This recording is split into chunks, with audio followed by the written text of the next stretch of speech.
पहलगाममधील हल्ल्यात दहशतवाद्यांना मदत करणाऱ्या आरोपीचा मृत्यू झालाय। दहशतवाद्यांना घेऊन पळत जाताना जम्मू काश्मीर पोलिसांनी त्याला पकडलं।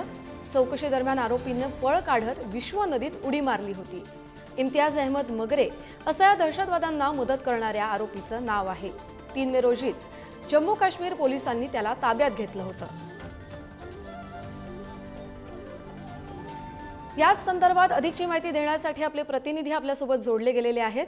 आवेश, पहलगाममध्ये हल्ला झाल्यानंतर आता भारतीय लष्कर जे आहे ते कामाला लागले आणि त्यानंतर आता जम्मू काश्मीर पोलिसांच्या हल्ल्यात तपासात एका अशा माणसाचा शोध लागलाय जो दहशतवाद्यांना मदत करत होता। मात्र त्याच्याकडून काही माहिती हाती आली आहे का?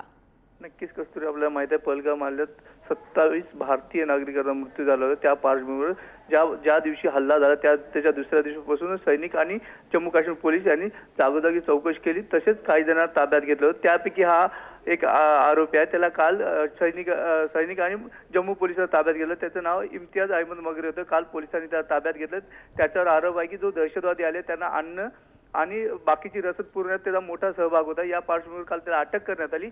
आज आरोपीचे लोकेशन शोधण्यासाठी या आरोपीला सोबत घेऊन गेले होते। त्याच वेळेस त्याने विश्व नदीत उडी मारली आणि उडी मारतानाचा व्हिडिओ आपण बघू शकतो।